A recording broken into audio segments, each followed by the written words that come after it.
जय हिंद फ्रेंड्स, कैसे हैं आप सब लोग। उम्मीद करता हूँ अच्छा होंगे, स्वस्थ होंगे। आज हम बात करने वाले हैं, जो भी लोग परीक्षा देने जाते हैं और उनको चुनौती का सामना करना पड़ता है। सबके लिए अलग अलग प्रकार की चुनौती हो सकती है, लेकिन हम बात एक तरह की करेंगे और सबके लिए भी बेनिफिशियल होगी। आज हम बात करने जा रहे हैं कि जो भी लोग परीक्षा देने जाते हैं, हमारे भाई बहन जो भी हैं, जो भी 10th और 12th की देने जाते हैं, कंपटीशन की देने जाते हैं, या फिर 9th 11 जो भी देने जाते हैं। आज हम उनके बारे में बात करने जा रहे हैं। उनके बारे में बात हम ये करेंगे, उनको बताएंगे कि आप पैनिक होते किस किस वजह से हैं। पैनिक मतलब ना होने के मतलब सोल्यूशन क्या क्या हो सकते हैं। एंजाइटी होता है, एक रात पहले डर बैठता है कि नहीं होगा, अच्छा पेपर नहीं गया तो क्या होगा। हालांकि जो मेहनत किए रहते हैं कि उनको टेंशन रहती है, उसमें कोई दो राय नहीं है। तो मैं बताने जा रहा हूँ कि अगर आप इन दो तीन चार पॉइंट हैं, उनको अगर आप समझ लेते हैं और जब भी आप मेरी बातें सुने तो आप एक डायरी लेके बैठें। जो भी मेरी बातें होती हैं आप प्लीज़ उसको नोट करिए और अपने जीवन में उसको एक महत्व दीजिए। अगर आप उससे चलते हैं तो जीवन आसान सबका नहीं होता है, लेकिन हाँ, कुछ कुछ मदद मिल जाती है। सबसे पहली बात हम ये करेंगे, शेड्यूल बनाओ, डेली बनाओ, डेली का डेली बनाओ शेड्यूल। हाँ, पहली बात क्या होगा, स्टार्टिंग में शेड्यूल टूटेगा, उसमें आप ज़्यादा सोचिए मत। आप चुपचाप काम करिए, चुपचाप काम करिए अपना। शेड्यूल टूटने के लिए बेसिकली होते हैं, ठीक है, शेड्यूल टूटने के लिए होते हैं। मैं बात करने जा रहा हूँ कि आप शेड्यूल बनाइए, एक प्रॉपर टाइम टेबल नहीं, शेड्यूल बनाइए। टाइम टेबल अलग चीज़ है, टाइम टेबल अलग चीज़ है, शेड्यूल बनाइए। क्या है शेड्यूल? जैसे मान लीजिए कि आपको आज सुबह से लेकर रात तक का एक शेड्यूल बनाना है, तो अब बनाइए ज़रूर, मुझे क्या करना है आज। क्या आज एक दिन मिला है मुझे, परमात्मा ने दिया है मुझे अवसर, तो आप प्लीज़ उस अवसर को जाने मत दीजिए। हर एक दिन आपके लिए कुछ क्रांतिकारी कुछ काम कर सकता है। सबसे बड़ी चीज़ जो होती है, सबसे बड़ी चीज़ शेड्यूल। कैसे बनाना है शेड्यूल?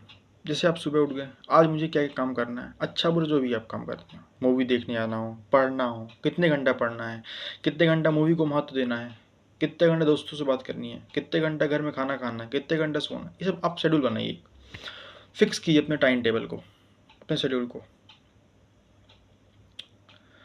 उस शेड्यूल में आपको पता चलेगा क्या क्या मैं करता हूँ, और उससे पता चलेगा आपको कि क्या क्या मुझे नहीं करना चाहिए। अच्छा, अगर आपका पढ़ने का शेड्यूल बना है तो आप पढ़िए सिर्फ, उसमें आप कोई काम मत करिए। और अगर आपका मूवी का टाइम बना है, वो पिक्चर देखने का, तो आप सिर्फ पिक्चर देखिए, उसके अलावा आप कोई काम मत करिए। इवन पढ़ने का भी काम मत करिए आप। क्यों? क्योंकि शेड्यूल नहीं टूटना चाहिए। और आप सुबह बनाइए इसी तरह से शेड्यूल जो कि टूटे ना। इतना इम्पॉसिबल शेड्यूल मत बनाइए कि जो टूट जाए। पहला पॉइंट शेड्यूल। दूसरा पॉइंट, उस शेड्यूल के साथ साथ अगर आप डिसिप्लिन में नहीं रहते हैं तो शेड्यूल बनाने का कोई महत्व नहीं है। शेड्यूल के साथ साथ आपको डिसिप्लिन में रहना पड़ेगा। अब डिसिप्लिन में रहने के लिए क्या होगा, मन को आपको देखना पड़ेगा, क्योंकि मन को डिसिप्लिन पसंद नहीं है। मन को पसंद है दिन भर लेटे रहना, दिन भर पिक्चर देखना, दिन भर खाना खाना, दिन भर बाहर घूमना, दिन भर खेलना, दिन भर सोना। और जो आपके जीवन में ज़्यादा महत्वपूर्ण चीज़ें हैं, ज़्यादातर मन को पसंद नहीं है। ये बात हमेशा आप गौर करिएगा। पढ़ाई करने में मोटिवेशन की ज़रूरत है, ध्यान करने में मोटिवेशन की ज़रूरत है, योग करने में मोटिवेशन की ज़रूरत है, लेकिन पढ़ाई, ध्यान, योग, इसमें चाहिए मोटिवेशन। और खेल, सोना, बातें करना, खाना खाना, इसमें मोटिवेशन नहीं चाहिए। इसमें तो आदमी बोलता है जितनी जल्दी हो सके उतनी जल्दी मिल जाए, बहुत बढ़िया। पढ़ाई के लिए कल, ध्यान के लिए कल, और पिक्चर आज, अभी, खेल अभी। सो आपको मन को देखना पड़ेगा। और दूसरी चीज़ मैंने बताया कि आपको डिसिप्लिन में रहना पड़ेगा, चाहे जो हो जाए। डिसिप्लिन नहीं टूटना चाहिए आपका। अगर आप समझिए डिसिप्लिन टूट रहा है, मतलब आप शेड्यूल अपना बना नहीं पा रहे, मैं बना तो रहे हैं लेकिन आप उसमें चल नहीं पा रहे, आप उस रूल को फॉलो नहीं कर पाए जो आपने सुबह बनाया था। दूसरी चीज़, थर्ड चीज़ ये है कि टेस्ट, पेपर के पहले, पेपर के दौरान, या फिर पेपर के दौरान, या फिर पेपर के पहले, या फिर ड्यूरिंग द ईयर, जितना भी आप जो भी 1 साल 2 साल की तैयारी आप कर रहे हैं, या तो फिर जो स्कूल वाइज बच्चे हैं, तो आप हर हफ्ते आप एक टेस्ट लिखिए, टेस्ट बनाइए, ठीक, हर हफ्ते। उसमें आपको पता चलेगा कि क्या मेरी गलती है, क्या मुझसे नहीं बन रहे सवाल, जो नहीं बन रहे हैं उसको आप घर में आइए फिर समझिए। उसे हम कहते हैं पेपर को एनालाइज करना।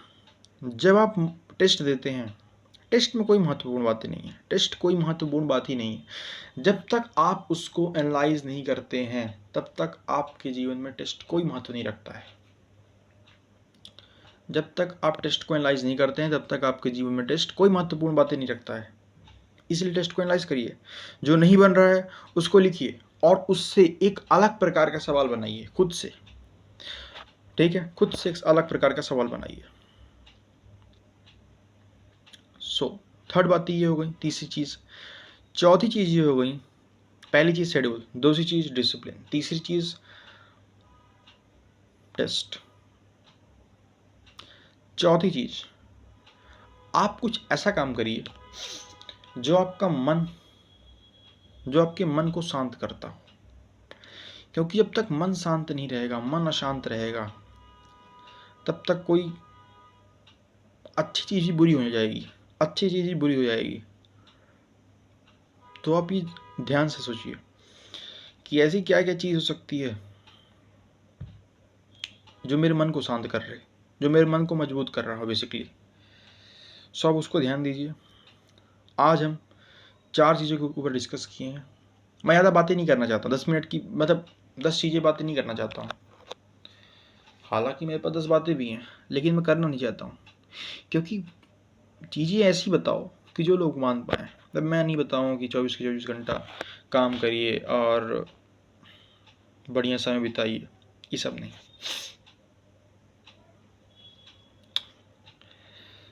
सो और हाँ, जब तक आपका मन मजबूत नहीं होगा तब तक आप पैनिक के शिकार रहेंगे।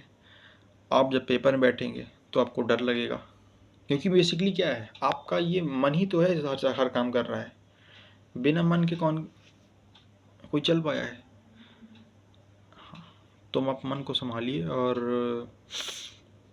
पढ़ाई कीजिए, बुक को पढ़िए, बुक रीड करिए, सिलेबस नॉन सिलेबस जो भी हो सकता है आप करिए, करिए, ज़रूर करिए। सो मेरी यही बातें थी, सोचा कि आपको बताया जाए, तो उससे आप एक नई धारा की ओर जा सकते हैं, एक सही रास्ता आप चुन सकते हैं।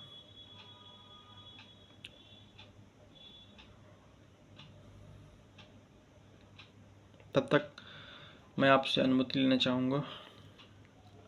हमारी और आपकी मुलाकात यहीं तक थी। अगली वीडियो आने के लिए इंतज़ार करिए। तब तक के लिए खुश रहिए, मस्त रहिए। जय हिंद, जय भारत।